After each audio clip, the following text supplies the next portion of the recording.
Bonjour à tous, on se retrouve pour vos guidances générales du mois d'avril. Je voulais juste en introduction vous dire que vous avez été très nombreux à me dire que vous préfériez le format court du mois de mars et très peu à me dire préférer le format plus long. J'ai donc essayé de trouver un intermédiaire en gardant un format beaucoup plus court mais en le nourrissant un tout petit peu plus. Alors, je vous attends dans les commentaires pour me dire si cette version vous convient et si on la pérennise sur les mois suivants. Merci à tous pour vos commentaires et je vous laisse tout de suite avec votre tirage. Les Verseaux, on se retrouve donc ici avec la carte du pendu, qui est la carte qui était sortie donc pour le mois d'avril sur votre guidance annuelle. Alors le pendu va vous offrir une perspective nouvelle, va vous permettre de voir les choses sous un autre angle. Alors bien sûr, il peut provoquer un temps de pause, un temps d'arrêt qui n'est pas forcément bien vécu au départ, mais les conséquences sont en général plutôt positives puisque ça vous permet d'aborder soit une situation, soit une problématique d'un angle nouveau avec de nouvelles possibilités de réagir, d'agir ou bien même juste de la vivre. Donc on va regarder ce que ça implique au niveau de votre état d'esprit sur ce mois d'avril. Allez, c'est parti. Alors, on a le 7 de coupe. Alors, vous voyez comment déjà cette possibilité de voir les choses sous un autre angle vous donne des perspectives nouvelles avec un 7 de coupe qui nous dit bien on est dans l'état d'esprit d'explorer toutes les options, toutes les directions possibles, tout ce qui s'offre à nous. Donc, on a ici un champ des possibles face à soi et on se dit très bien, quelle va être la meilleure option, quelle va être la meilleure solution pour la situation qui vous préoccupe. Alors, on va regarder tout de suite, justement, quelles sont vos préoccupations. Qu'est-ce qui vous pose problème? Qu'est-ce qui vous inquiète? Allez.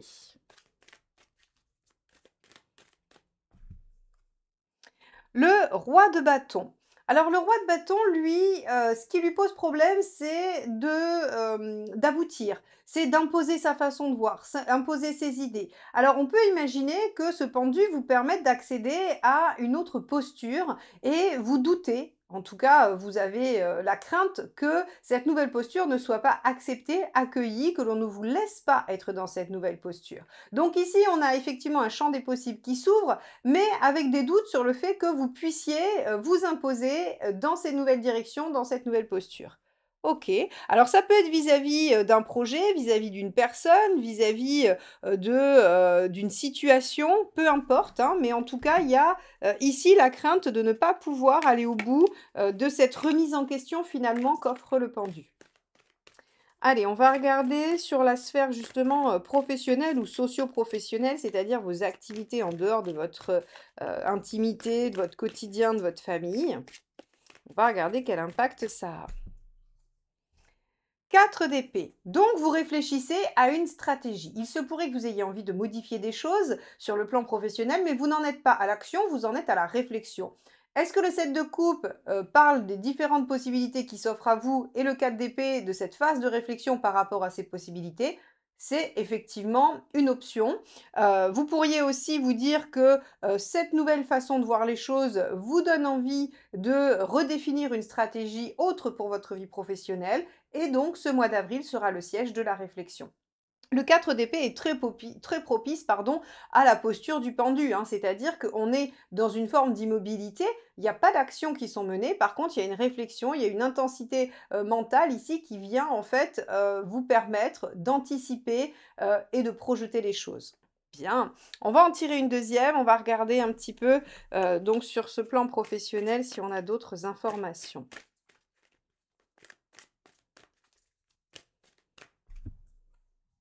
5 de bâton, oui, il y a en vous en fait un conflit intérieur, il y a visiblement un désaccord, hein. Alors il pourrait y avoir un désaccord aussi au travail avec quelqu'un, le 5 de bâton ça peut être le conflit d'idées avec quelqu'un, le fait de ne pas réussir à tomber d'accord sur un projet, sur une question, sur un dossier, sur voilà, de l'organisation, peu importe, il se peut qu'il y ait des conflits, mais si vous n'êtes pas en conflit avec quelqu'un à l'extérieur, le 5 de bâton vous parle de votre conflit à vous, intérieur, c'est-à-dire de deux parts de vous qui n'arrivent pas à tomber d'accord.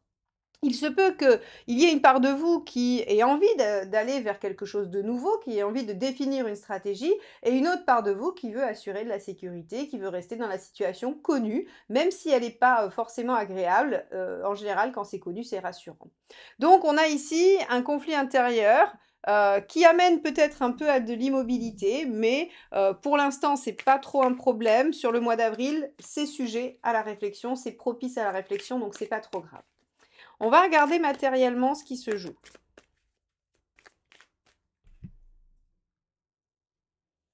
Le 10 de bâton. 10 de bâton, c'est en fait arriver au bout des efforts. C'est en finir avec ce qui est trop lourd. C'est-à-dire que soit vous êtes effectivement, vous avez mis en place quelque chose et vous aimeriez aboutir et vous trouvez que c'est long et que c'est laborieux et que c'est dur, et vous êtes presque au bout, ou bien ce que vous portez depuis longtemps est bien trop lourd et vous souhaiteriez vous débarrasser de ça pour amorcer une nouvelle page de vie. Quoi qu'il en soit, ici, sur le matériel, concrètement, il va falloir savoir ce que vous voulez faire. Repartir sur du neuf ou continuer à porter des choses un peu trop lourdes ou faire des efforts un peu trop durs, trop forts. Ok, donc matériellement, c'est aussi une phase de réflexion finalement, hein, vers quoi je tends, qu'est-ce que je vais faire.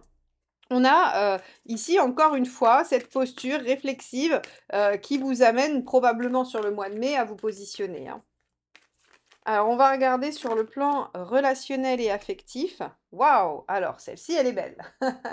Sur le plan relationnel et affectif. Alors, deux choses, hein. Cette carte, elle peut signifier deux éléments. Le premier, il y a autour de vous une relation harmonieuse où l'affect est partagé, il y a de la réciprocité. On est dans une relation vraiment qui amène du bien-être, du plaisir, de la joie. Il peut y avoir un démarrage de relation amoureuse, hein, on peut avoir tout ça. Ou bien l'amoureux va vous parler de choix à faire, de choix à opérer pour s'engager dans une voie. Alors ça peut être quelqu'un qui vous met un ultimatum, hein, et qui vous dit bah voilà, c'est ça ou ça, et donc il va falloir se positionner, il va falloir choisir et il va falloir s'engager dans le choix que l'on fait.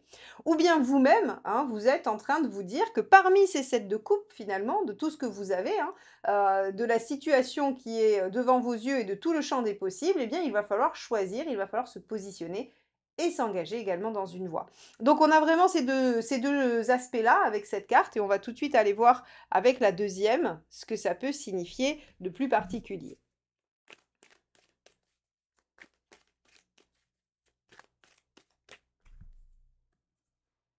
Roi de coupe, très bien. Le roi de coupe ici, il signifie que vous avez envie d'aller vers des plaisirs, vers quelque chose de simple, quelque chose de fluide, quelque chose qui vous apporte vraiment un contentement affectif et émotionnel.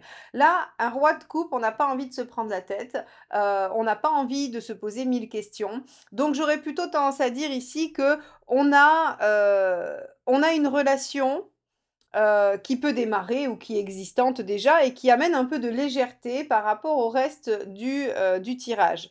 Mais on ne peut pas exclure que cette situation affective pourrait être légère et vous pose la question, en tout cas, il y a un moment de réflexion sur qu'est-ce que ça va devenir et est-ce qu'on s'engage ou on ne s'engage pas.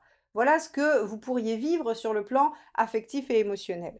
Alors, on va tout de suite aller voir où vous en êtes dans votre chemin de vie. Je vous présente le tirage boussole, le tout dernier arrivé sur mon site.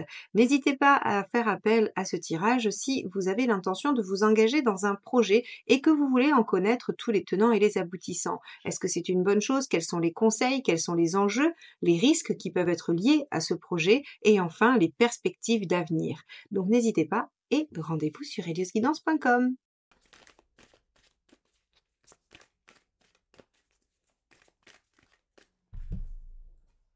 La justice, eh oui, à mettre de l'ordre, à prendre des décisions, à organiser les choses, à retrouver l'équilibre. Donc effectivement, on pourrait avoir une décision, hein, qui soit à prendre sur l'affect ou peut-être quelque chose qui vous tient à cœur aussi, hein. Mais en tout cas, avec la justice dans le chemin de vie, on est vraiment à déjà assumer les conséquences de ce que l'on a fait par le passé et ensuite de prendre des décisions, de trancher. Ok. On va regarder quel est le conseil par rapport à tout ça. Hop là, bah celle-ci a sauté du jeu, je ne peux pas la nier. 5 de denier. Alors, le conseil, c'est attention aux peurs qui, finalement, sont des illusions. Je m'explique. Ici, dans cette carte, en fait, sa symbolique, c'est les peurs qui sont justifiées par le passé, par des situations que vous avez connues. C'est des peurs qui ont été créées suite à des événements, à des vécus, mais qui, en fait, dans le présent, l'ici et maintenant, ne sont plus valables. Par exemple, vous avez vécu une période, c'était très significatif pour les gens qui ont vécu la guerre. On a eu beaucoup ça, la peur du manque. Donc il y a eu une période où ça a été difficile, où on manquait à manger, où vraiment, voilà, les choses étaient peu sûres, on ne pouvait pas anticiper, il y avait beaucoup d'insécurité. Et en fait, ces gens qui ont grandi dans ce moment-là de vie ont souvent, ou en tout cas pour certains, développé plus tard la peur du manque. Et en fait, c'est des personnes je sais pas, j'imagine que tout le monde a soit une grand-mère, soit un grand-père, soit un oncle, une tante, que sais-je, qui remplit ses placards, qui charge ses placards, qui en a toujours trop, mais qui a cette peur de manquer. Alors que dans la réalité, aujourd'hui, peut-être que ces personnes ont des revenus tout à fait corrects et que s'ils sortent au magasin, ils auront ce dont ils ont besoin et que ce n'est plus une réalité. Et en fait, ça, c'est vraiment l'illustration du 5 de denier. C'est-à-dire qu'il y a des peurs qui ont existé et qui ont eu raison d'exister, qui ne sont pas du tout inventées, vous les ressentez, vous les avez, mais elles n'ont plus de justification aujourd'hui. Et il suffirait de revenir à un point de vue plus, j'allais dire, plus concret, pour se rendre compte qu'on n'a pas besoin d'avoir peur. Alors, je ne parle pas de toutes vos peurs, hein, je parle de celles qui ne sont plus du tout d'actualité. Donc ici, on vous dit, bah, essayez de séparer le grain de l'ivraie, c'est-à-dire quelles sont les peurs résiduelles de quelque chose et que je peux éliminer, et quelles sont celles qui sont peut-être justifiées et qui vont me servir à être attentif dans ma vie. Donc ici, on vous dit, vous en êtes à prendre des décisions, à trancher, à faire du tri, notamment dans vos peurs. Peut-être pour vous engager, peut-être pour voir les choses sous un autre angle et pouvoir vous autoriser à prendre des options auxquelles vous ne vous que vous ne vous autorisiez pas avant, hein, ça peut être tout à fait ça. Donc on va regarder ce qu'il vaut mieux éviter de faire.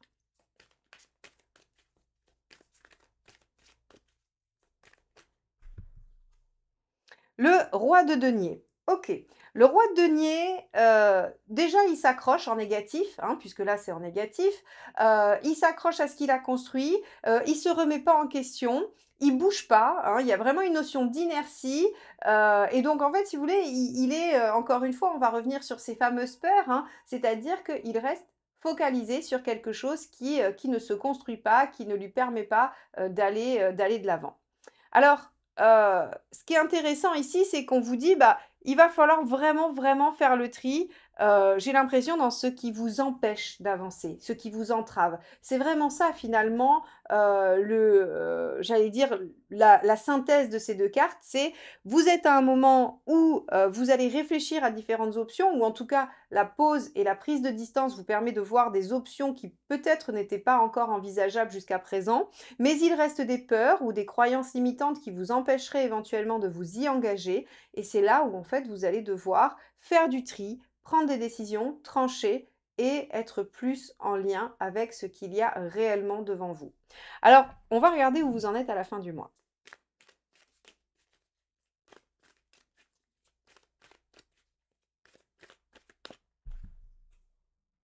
Waouh! Le monde! Alors là, pour le coup, il y a un vrai aboutissement.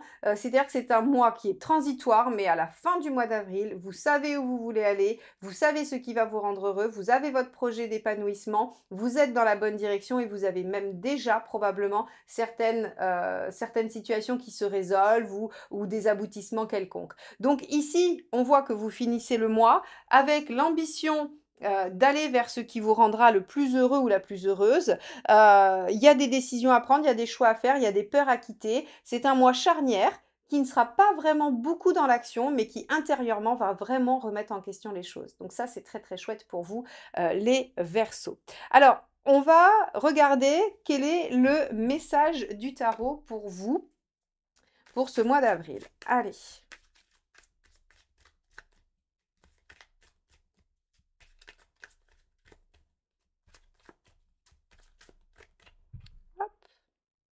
Le 10 d'épée, je me libère d'anciennes résistances afin d'accueillir un nouveau cycle dans ma vie. Bon, je crois que c'est un résumé parfait de ce que je viens de vous expliquer. Donc effectivement, hein, on voit bien que vous vous libérez d'anciennes résistances. C'est exactement le principe du 5 de denier, ces peurs qui sont restées, que vous avez gardées, alors que la situation qui les a générées a disparu depuis plus ou moins longtemps, hein. Ça peut être quelque chose de récent, de il y a 1 an, 2 ans, comme quelque chose de très archaïque qui s'est construit dans votre enfance, peu importe. Il faut se libérer de ça parce qu'en fait, ça vous empêche d'avancer, ça vous empêche d'aller de l'avant alors qu'il y a, hein, j'avais mis, comme titre de votre année, une année exceptionnelle. On a quand même sur la fin d'année, une explosion de quelque chose de l'ordre de la réussite, de l'aboutissement et déjà vous commencez à en voir, les prémices sur cette fin du mois d'avril. Voilà pour vous les Verseaux. J'espère que ce tirage vous aura plu, qu'il vous aura permis d'anticiper ce mois d'avril et de bien vous concentrer sur ce que vous avez à faire sur ce mois. Si vous l'avez aimé, n'hésitez pas à le liker, le partager et le commenter. Et si vous souhaitez qu'on se retrouve régulièrement pour des guidances, eh bien abonnez-vous en cliquant sur le petit bouton abonner et sur la clochette pour être notifié de la sortie de chaque vidéo. Je vous souhaite un très beau mois d'avril et je vous dis à très vite. Bye bye.